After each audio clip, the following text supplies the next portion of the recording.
kewajiban paylater tidak berjalan baik, menyebabkan kredit bermasalah. Dan sudah pasti kredit bermasalah tidak akan mungkin bisa ambil rumah. Beda lagi kalau dia masih status bujang atau gadis misalnya, kan itu kan maksimum to single itu kan 6 juta.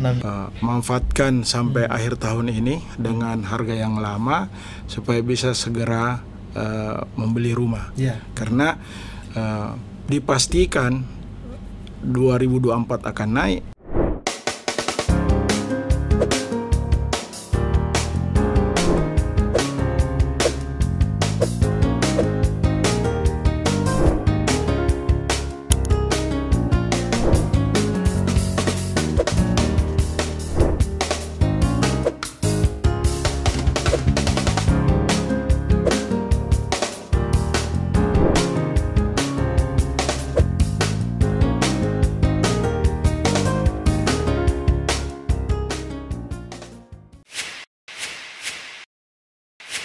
Ya, Assalamualaikum warahmatullahi wabarakatuh. Pemirsa, kembali lagi bersama saya Takdir Ridwan dalam program Meja Redaksi. Kali ini kita akan mengulas terkait seputar properti. Ini kan saat ini tahun ini terjadi kenaikan harga rumah subsidi sejak 3 tahun lalu, dari 2020 sampai sekarang baru terjadi kenaikan harga. Nah, ini saatnya pengembang untuk bersemangat kembali untuk memenuhi program sejuta rumah di Sulawesi Selatan, karena berdasarkan data BPS itu masih tinggi kebutuhan rumah di Sulsel. 10 tahun lalu data BPS mengatakan masih sekitar 350.000 kekurangan pasokan rumah di Sulsel. Kemudian tahun ini diperkirakan meningkat menjadi 400.000. Nah, di tengah-tengah kita sudah ada beberapa narasumber yang berkompeten dalam bidang properti. Saya perkenalkan dulu. Yang pertama adalah Bapak Abdul Malik. Beliau ini sekretaris DPD RI Sulsel. Bagaimana kabar, Pak? Alhamdulillah. Pak Kadir, terima kasih sudah diundang untuk diskusi di Meja Redaksi Fajar. Iya, betul. Ya. Yang kedua ada Pak Alfredius Pongbatu. Ini Wakil Ketua Bidang Pameran dan Promosi, Pak ya. Siap, Pak. Terima DPD kasih, RI Pak. Sulsel. Apa kabar, Pak? Sehat luar biasa, Pak. Terima kasih sudah diundang di acara ini. Oke. Kemudian ada Pak Mustajab. Nah, ini bidang Wakil Ketua Bidang Pameran dan bidang pameran, Pak ya. Bidang perbankan. Ya, maaf. Bidang perbankan DPD RI Sulsel. Ya, terlebih dahulu saya ke Pak Malik dulu. Ini kan saat ini sektor properti mulai tumbuh, Pak ya. Dari berbagai survei Bank Indonesia, kemudian lembaga-lembaga survei yang lain itu mengatakan ada pertumbuhan ekonomi yang mulai terjadi di Sulawesi Selatan dan Indonesia, Pak, secara umum. Nah, kemudian di sektor properti juga begitu ya. Kalau di RI sendiri, Pak, bagaimana melihat itu pandangan RI? Baik, makasih Pak Takdir. Kalau berbicara properti secara keseluruhan, kalau kita flashback sedikit, usaha yang bisa tumbuh pada saat pandemi, mungkin kalau usaha lain sudah ada yang sudah tengkurap, bahkan ada yang tutup. Properti kalau saya nggak salah ingat, kita masih bisa tumbuh 2%. 2%, Pak ya. Jadi kita tidak di bawah titik nol. Cuma memang kalau dibanding tahun sebelum pandemi, bisnis properti itu cukup larinya ya cukup kencang lah. Tapi begitu pandemi masuk, kita bersyukur masih bisa bertahan. Kalau lihat dengan topik, saya hubungkan langsung dengan topik, kok bisa naik? Bukan kok bisa naik, memang harus naik, Pak. Karena memang harus naik. Alasannya adalah ketika isu inflasi yang cukup dan semua dunia melanda, hampir semua negara mengalami inflasi cukup tinggi, tidak termasuk Indonesia. Komponen bahan baku, kalau kita bicarakan bahwa di dunia properti itu besi, semen, itu awal-awal tahun 2000, akhir 2021, 2022 itu komponen bahan baku untuk membangun rumah itu sudah naik. Ya. Nah, dilemanya adalah harga rumahnya sendiri yang tidak naik. Dengan kita dari organisasi asosiasi seluruh Indonesia, jadi di REI itu kalau berbicara seluruh Indonesia kita ada 38 DPD. 38. Ya, kalau berbicara di Sulsel kita ada 4 komisariat untuk Sulsel. Kita berbicara di Sulsel dengan harga 156 itu ibaratnya kami pengembang lebih spesifik untuk yang membangun rumah FLBP atau MBR. Kalau mau dianalogkan itu sudah hampir di mulut itu. Jadi kalau sudah sampai di hidung mungkin kita sudah megap-megap. Jadi memang kita mendorong pemerintah untuk segera menaikkan harga. Usulan itu sejak akhir 2021. Mungkin di awal 2021 sudah kita minta ada perubahan harga dari 156 karena mengantisipasi inflasi, karena kan setiap tahun itu inflasi rata-rata 5-7%. Tapi kalau tahun-tahun ini itu melebihi angka itu, inflasi itu di atasnya lagi. Nah, sehingga memang harus naik. Jadi kalau menghubungkan dengan topik dialog kita pagi ini, kok bisa naik? Memang harus naik. Karena kalau tidak, pengembang akan terancam. Kalau kita lebih ekstrim ceritanya, mungkin akan tutup gulung tikar. Sedangkan untuk membantu pemerintah bagaimana masyarakat bisa memiliki rumah itu tidak memungkinkan. Saya tadi mendapat data, jadi kalau bicara secara nasional Pak Takdir, seminggu atau 2 minggu lalu juga ada forum grup diskusi, backlog untuk secara nasional itu sudah mencapai angka 12.500.000. 12 juta ya? Ya, itu akhir 2022 ya. Sulsel barangkali sekarang sudah di atas 500.000 mungkin. Di atas 500.000 kan? Sudah di atas 500.000. Artinya banyak potensi yang. Jadi sedangkan kita tidak bisa membangun sebanyak yang diharapkan. Kenapa? Yaitu tadi hambatan-hambatannya. Memang sekarang syukurlah sudah ada angin segar dari pemerintah yang memberi kita sinyal, walaupun mungkin harga 168 ini sudah disampaikan kemudian di harga 2023 168, harga 2024 itu 173.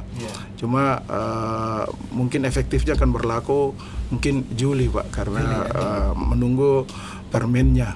Permen dari Kementerian PUPera. Jadi hasil bolak-baliknya bagaimana PMK-nya di Kementerian Keuangan digodok, karena ini kan menyangkut pendapatan negara. Kan menyangkut PPN. Akhirnya ada solusi dan ini yang harus kita syukuri semua buat kami pengembang, karena itu langsung 2 tahun. Jadi tidak ada lagi polemik.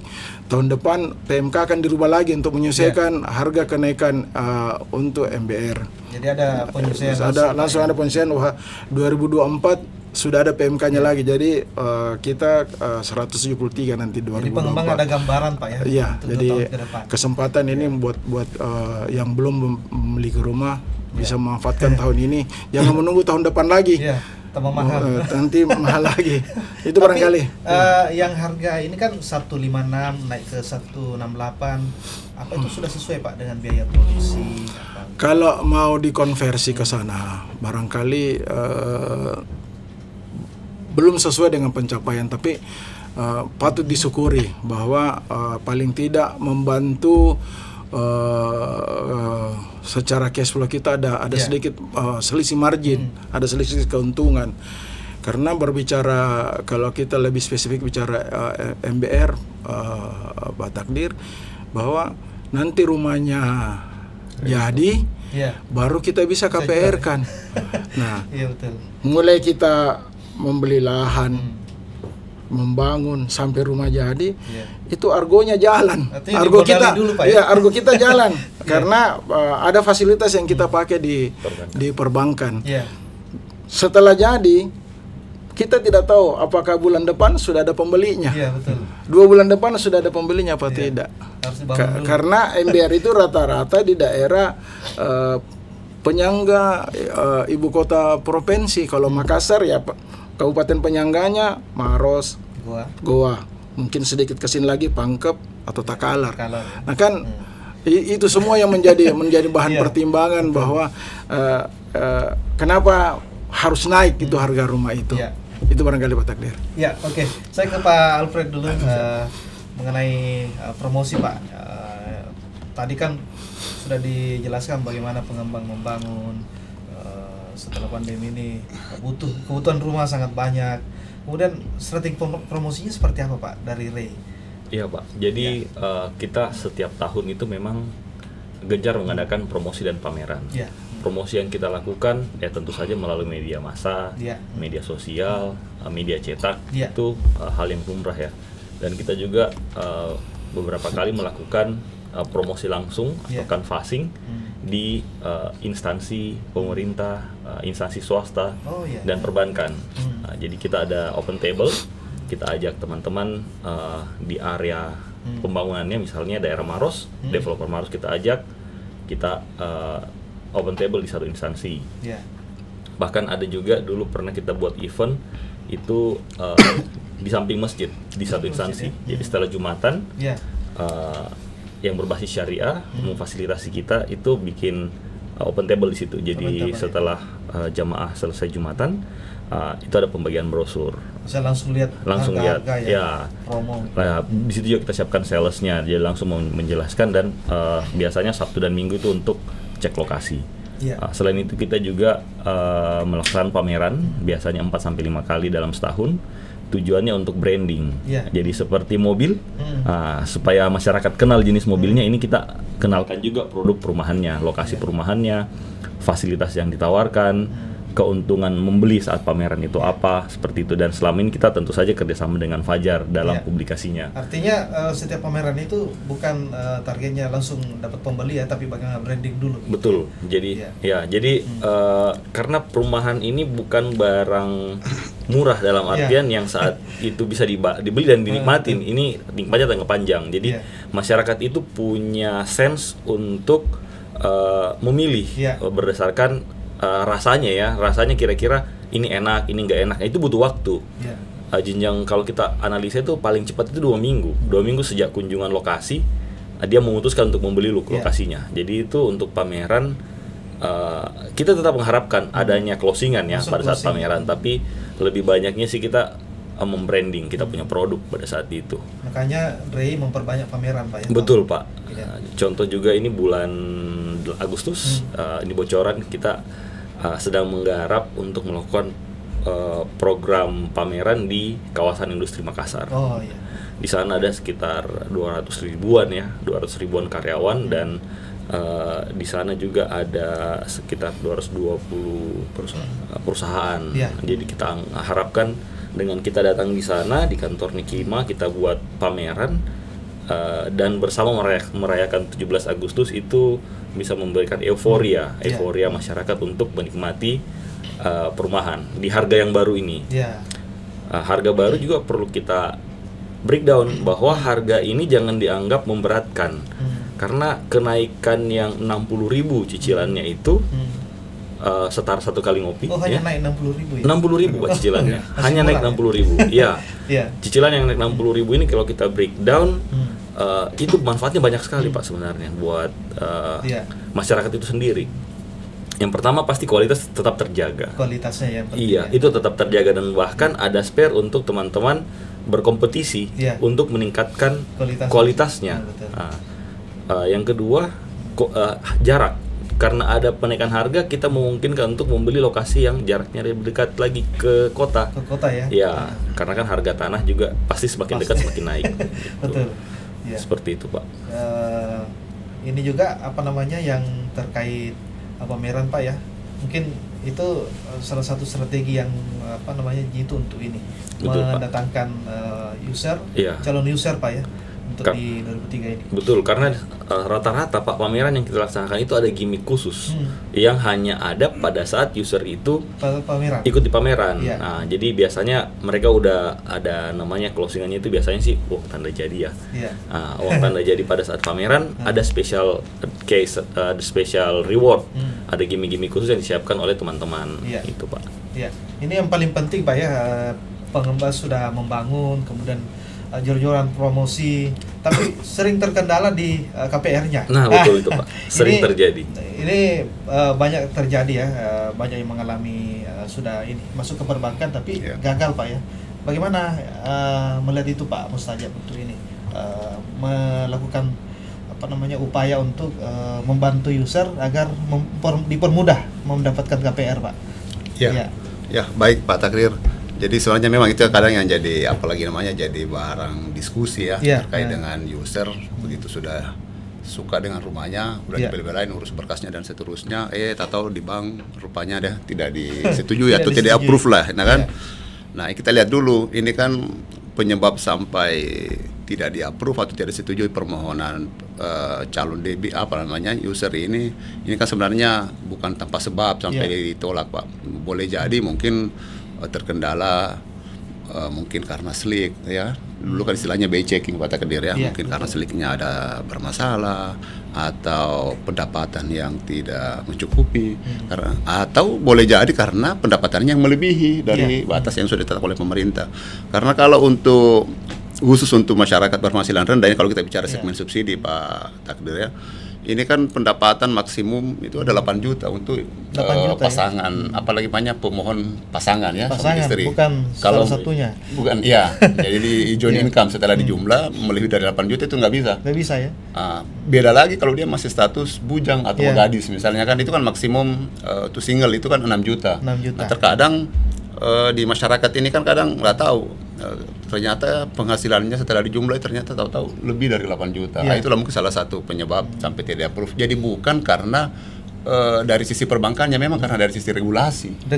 Regulasi ya, karena ini kan kita di MBRI ini kan memang bukan hanya aturan perbankan yang kita hadapi, ada aturan perpajakan, ada aturan dari Kementerian PUPR. Nah, salah satu persyaratan usia tadi yang menjadi kendala biasanya itu dari Kementerian PUPR. Artinya banyak regulasi yang dihadapi Pak ya. Iya Pak Tadir. Kalau di rumah subsidi itu ya namanya juga barang subsidi, kan pasti banyak aturan. Nah, boleh dikata Pak, kalau dalam pada saat akad itu ada 14-15 item yang harus kita selesaikan itu. Saya kira begitu Pak Tadir. 14 item Pak ya yang harus persyaratannya ya, persyaratan adalah untuk mendapatkan fasilitas KPR FLPB. Iya. Pak Malik, ini kan harga akan terus naik Pak ya, sudah ditentukan tahun ini, kemudian tahun depannya pasti akan naik lagi. Bagaimana strategi ini agar user bisa secepatnya membeli Pak ya, langsung transaksi, karena pasti akan rugi ya kalau tahun depan beli akan mahal begitu Pak ya. Ya, kalau harapan kita sebenarnya dengan adanya pengumuman dengan harga baru, kita harapkan para calon pembeli rumah untuk segera bisa membeli rumah. Karena kita dari sisi pengembang ini kan yang namanya kita punya profesi ya, tetap membangun dengan punya hitungan tersendiri, bahwa kita juga tidak mau membuat lonjakan harga naik. Kita juga tiba-tiba membebaskan lahan, membangun tanpa hitungan. Nah, harapan kita kepada calon pembeli, manfaatkan sampai akhir tahun ini dengan harga yang lama supaya bisa segera membeli rumah. Karena dipastikan 2024 akan naik, karena harga tanah juga sudah mahal ya? Sudah mulai juga apa yang tadi disampaikan Pak Alfred dengan Pak Mustajab, itu memang harus memang, karena kan pembeli dia kepinginnya dekat dengan tempat kerjanya, sedangkan seperti kita ketahui Makassar itu kan pusat perkantoran yang di sana, kemudian mencari usaha juga yang UMKM juga marketnya juga ada di Makassar. Ya, kita harapkan seperti itu supaya calon-calon pembeli segera melakukan pembelian. Mungkin nanti promo-promo by pengembang masing-masing, Pak. Tapi kalau dalam segi kendala-kendalanya, Pak, mungkin pengembang apa saja ya? Buat kami pengembang yang kemarin kisru yang paling dialami adalah listrik dengan perizinan utamanya beralihnya dari IMB dengan PBG. Tapi alhamdulillah dengan kemudahan yang dibuka. Dulu PLN itu setiap pengembang akan melakukan pemasangan baru ada namanya istilah sharing investasi, tapi itu sekarang sudah dihilangkan. Jadi kemudian ketersediaan material, kemarin kita ada diskusi baik dengan Pak Haji MPLN yang membawahi Sulawesi Utara, Sulawesi Selatan dan Sulbar, bahwa untuk sampai akhir tahun ini akan dimaksimalkan kebutuhan listrik rumah tangga. Jadi ini yang segar juga kita buat pengembang. Kemarin juga kita sudah diskusi dengan salah satu manajer area PLN. Beliau menyampaikan bahwa ketersediaan stok baik KWH meter, kabel SR, kemudian INSIBI, itu ketersediaannya cukup. Mudah-mudahan bisa memenuhi kebutuhan listrik rumah tangga. Nah, kendala lain ini adalah beralihnya dari IMB ke PBG. Beberapa kabupaten itu dengan sistem, kalau tadi Pak Takdir bilang Undang-Undang Cipta Kerja, mungkin kita kalau di OSS sebenarnya itu kan kita melakukan sendiri. Nanti instansi yang teknis atau yang terkait itu sisa melakukan peninjauan, selesai. Gencar juga melakukan pameran ke daerah ya. Itu seperti apa potensinya, Pak, di daerah dibanding dengan Makassar, Pak? Jadi kita punya mapping yang diberikan data oleh OJK itu terbagi beberapa daerah yang cukup besar penyaluran kreditnya. Urutan pertama itu Makassar, kedua Parepare, ketiga itu Kota Palopo ya. Keempat itu daerah Bulukumba. Ya, jadi Bone juga. Jadi dari data ini kita melihat bahwa inilah daerah-daerah yang harusnya kita lakukan pameran. Dan kami sudah jalan di Parepare dan di Palopo. Target kami berikutnya adalah di Bone dan di Bulukumba untuk melakukan pameran daerah. Hasilnya memang ekspektasinya luar biasa. Luar biasa karena teman-teman di daerah, Rey kan juga sampai di seluruh daerah, Pak ya. Di daerah itu menikmati hasil dari kegiatan pameran yang kita adakan. Branding, setelah kita lakukan branding di pameran tersebut, masyarakat lebih mengenal lokasi perumahan. Di sini ternyata ada lokasi perumahan. Contoh waktu kita pameran di City Mall Palopo, waktu itu ekspektasi masyarakat luar biasa karena kita ngajakin selain developer lokal, kita juga ajakin developer nasional. Ada Citralin, ada Sumarekon, kita ajak ke sana. Ada FKS Talasa, kita ajak ke sana. Ada IMB, kita ajak. Sarindah dari Makassar juga kita ajak ke sana. Ini perumahan-perumahan yang mereka tahu saat kita bawa ke sana, begitu. Jadi tidak hanya developer lokal, tapi kita juga mengajak developer dari Makassar ke daerah. Jadi masyarakat di sana bisa langsung tahu dan cek lokasi, janjian ke Makassar, closing di Makassar. Artinya banyak potensi di daerah juga, Pak. Sangat besar, Pak, potensi di daerah. Terlebih kan memang daerah-daerah ini adalah kota madya ya. Kalau kita sebut kota ya. Jadi memang kalau kita lihat indikasi dari penyaluran kredit modal kerja, berarti di sana daerah-daerah yang bertumbuh cukup pesat Pak, karena perputaran uangnya cukup tinggi. Makanya kita lihat konsumtif untuk pembelian rumahnya pasti tinggi juga, seperti itu. Kalau strategi bisnis Pak di 2003 ini kan pasti akan berubah ya. Betul. Dari sebelum pandemi, setelah pandemi pasti ada banyak perubahan. Betul. Seperti apa itu? Jadi begini Pak, kita bicara strategi bisnis berarti kan kita lihat segmennya. Iya, betul.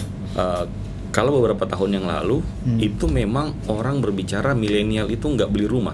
Beberapa tahun yang lalu nggak beli rumah. Kenapa? Mereka lebih suka traveling lebih suka mobil dan segala macam. Tapi kalau Bapak lihat sekarang data user yang akad sekarang itu adalah milenial Pak ya. Iya, karena rata-rata milenial itu usianya udah di atas 30 Pak. Sudah punya tanggung jawab, responsibility untuk punya rumah.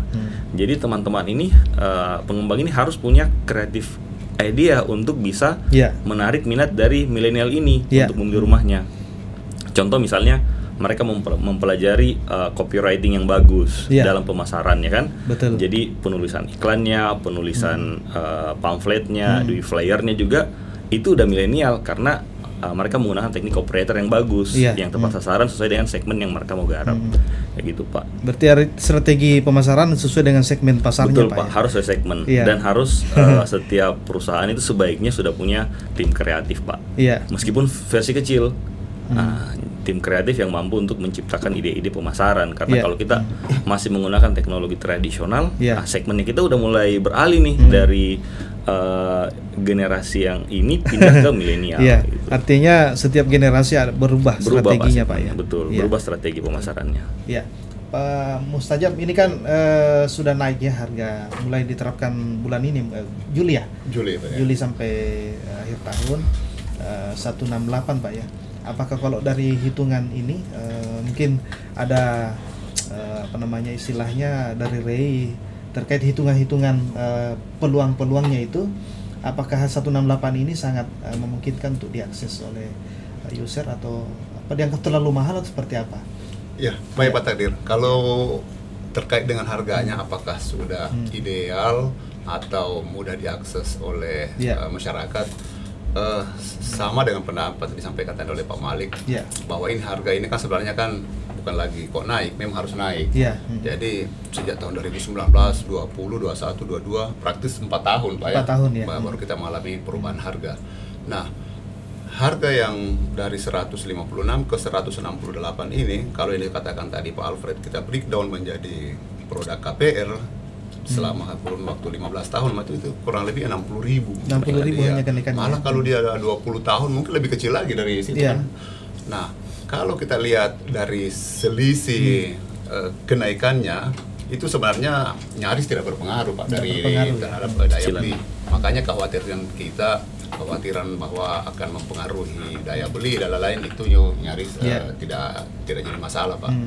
Kira begitu Pak. Artinya hanya kenaikan 60.000 itu tidak jadi masalah bagi ini Pak ya. Iya, karena ini kan produk KPR Pak. Kalau melihat dari sisi langsung melihat dari nilai tunainya dari 196 naik ke 168 kan 11.500.000. Kedengaran naiknya kan 11 juta. Sementara ini adalah program KPR subsidi. Ini kan KPR jadi barang di kredit kan. Jadi pastinya kita selalu berorientasi bahwa ini barang terbreakdown mulai dari 10 tahun, 15 tahun sampai dengan 20 tahun.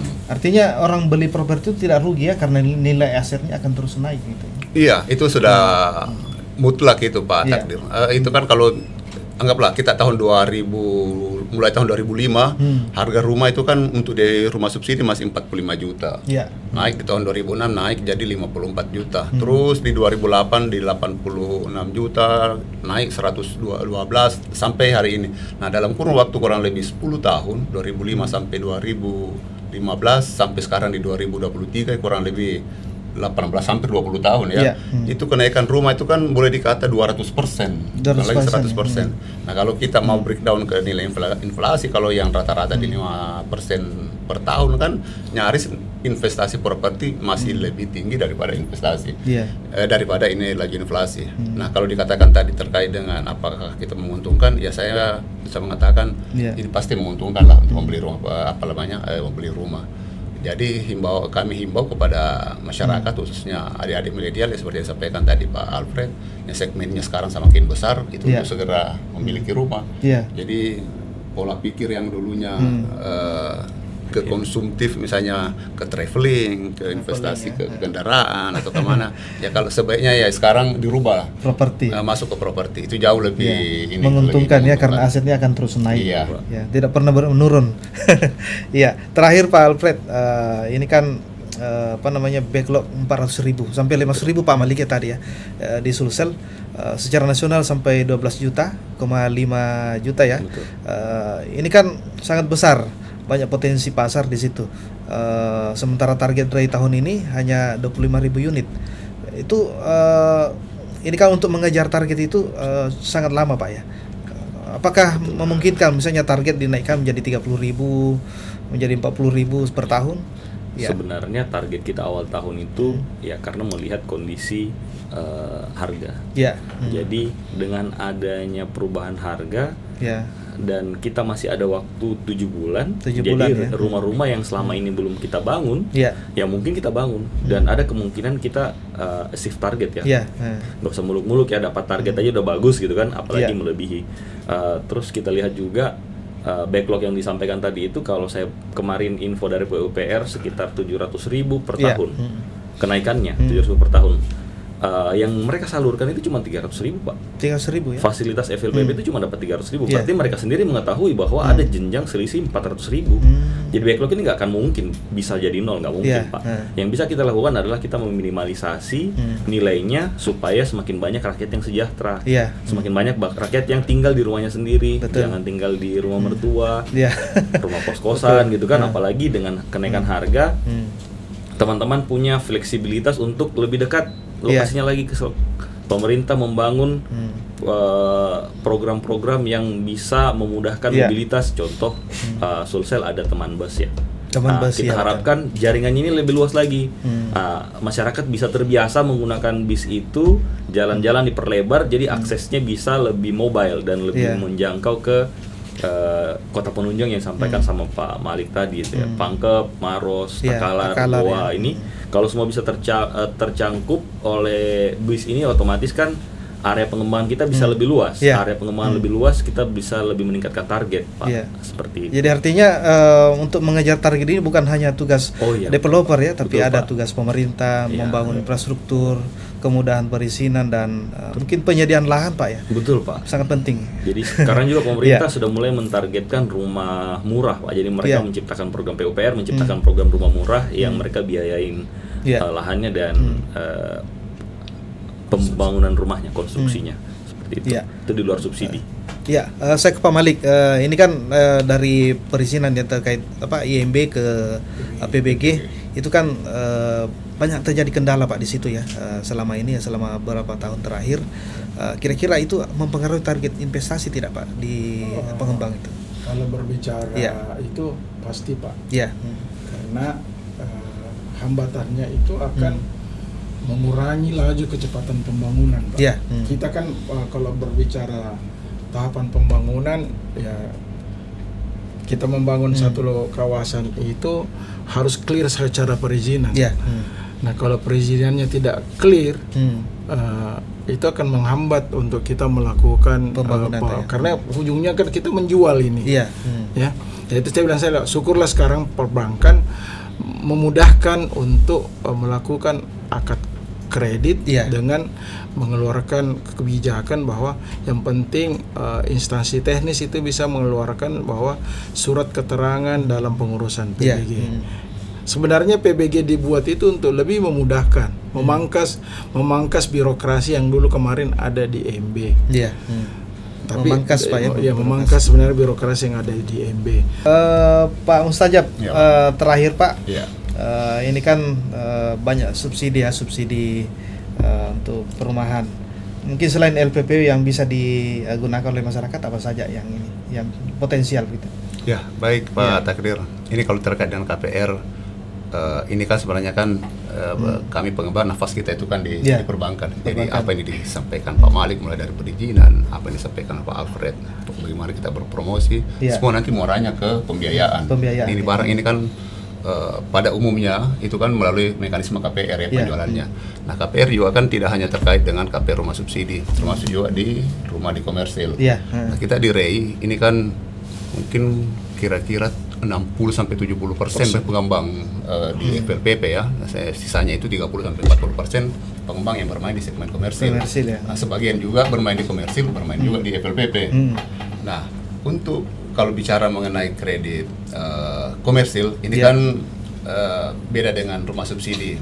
Skema dari bunga itu kan memang sudah menjadi domain perbankan. Nah, masing-masing perbankan dalam hal pemberian bunga itu kan menggunakan strategi masing-masing, menggunakan promo masing-masing. Ada yang bank menggunakan suku bunga mulai dari 3,88, ada yang menggunakan 4,88, ada yang start mulai dari 5%. Ya. Tapi intinya begini Pak Tadir, dalam hal kebutuhan masyarakat, baik di masyarakat berpenghasilan rendah sampai dengan masyarakat yang berpenghasilan menengah dan atas, untuk kebutuhan rumahnya semua bisa dipenuhi melalui mekanisme KPR ya. Baik melalui mekanisme FLPP yaitu subsidi maupun kredit komersil. Jadi artinya kadang kan sering mau akhir tahun FLPP sudah habis. Habis kota. Habis kota ya. Itu kan ada skema lain Pak yang bisa diakses. Iya, kemarin itu untuk mensiasati ketika kuota habis, biasanya Pak harga rumah subsidi dijual dengan skema KPR komersil. Namun ini kan juga kan tidak langsung bisa diterima sama masyarakat karena kan tetap mereka menghitung selisih. Tapi untuk masyarakat yang no problem, yang berpenghasilan menengah, kadang kita minta juga untuk saling pengertian. Ini kan harus ada keadilan ini. Jangan sampai orang menengah mau beli rumah subsidi, kan? Nah, kita kasih ruang untuk teman-teman masyarakat yang berpenghasilan menengah, yang penghasilannya di atas 8 juta mau beli rumah harga rumah subsidi ya monggo, nggak ada masalah. Tetapi bunganya tidak disubsidi oleh pemerintah. Betul. Sekaligus closing statement Pak, seperti apa mungkin pandangan Ray ke depan untuk sektor properti ini, terutama dalam hal di perbankannya Pak? Baik Pak Tadir, harapan kami di perbankan, regulasi perbankan terhadap pembiayaan KPR, bukan hanya di KPR Pak ya, mulai dari pembiayaan lahan, penyediaan bangunan, konstruksi hingga di KPR itu semakin dimudahkan. Alhamdulillah sekarang Pak relatif lebih mudah. Kalau bicara mengenai perbankan, untuk saat ini saya tidak fokus hanya di segmen KPR-nya Pak, tapi terkait dengan penyediaannya, karena tadi kita bicara tentang backlog rumah sampai 350.000, 400.000. Bagaimana bisa kita memenuhi kebutuhan tersebut kalau dari sisi supply kita yang rendah? Salah satu penyebab supply kita rendah, salah satu tadi di lahan. Nah, salah satu strategi untuk mensiasati perolehan lahan, kita berharap perbankan ini terlibat dalam hal penyediaan lahan, penyediaan lahan. Sekarang sudah ada Pak beberapa perbankan yang menjalankan penyediaan kredit pembiayaan lahan. Namun secara umum sebenarnya belum bank tidak semuanya menyelenggarakan itu. Nah, kita berharap di tahun ke depan untuk mensukseskan program pemerintah ini, pemerintah melalui OJK memberikan regulasi terhadap pembiayaan lahan kepada para pengembang yang diberikan oleh baik bank swasta maupun bank pemerintah. Saya kira itu harapan yang terbesar Pak. Nah, kalau bicara dari skema KPR, saya kira apa yang ada sekarang ini sebenarnya sudah luar biasa Pak. Apalagi banyak atensi pemerintah khususnya di rumah subsidi. Saya kira banyak stimulus Pak ya. Dengan stimulus. Oke, Pak Alfred, closing statement Pak terkait ini mungkin strategi pemasaran.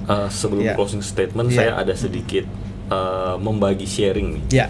Jadi tadi pagi saya baca berita dari OJK nih. OJK menerbitkan menyampaikan, menghimbau masyarakat untuk hati-hati dalam penggunaan pay letter. Jadi pay letter yang keasikan dipakai untuk konsumtif bisa menjadi jebakan saat semua gaji itu untuk bayar itu, dan timbul kewajiban lain yang urgent sehingga pembayaran kewajiban pay letter tidak berjalan baik, menyebabkan kredit bermasalah. Dan sudah pasti kredit bermasalah tidak akan mungkin bisa ambil rumah. Mobil nggak bisa juga. Jadi hati-hati pakai pay letter katanya gitu. Gunakanlah pay letter itu untuk kepentingan yang urgent, jangan terlalu konsumtif pakai itu gitu. Closing statement saya untuk promosi dan pameran, saya harap masyarakat itu bisa melihat rumah itu sebagai hunian dan investasi, bukan sebagai konsumtif. Dengan adanya pola pikir yang berbeda itu, kita dari sisi promosi itu bisa membuat skema-skema yang lebih mudah untuk diaplikasikan ke dalam pemasaran. Contoh misalnya masyarakat kita terapkan fasilitas dari perbankan kasih DP 0%, hanya bayar UTJ.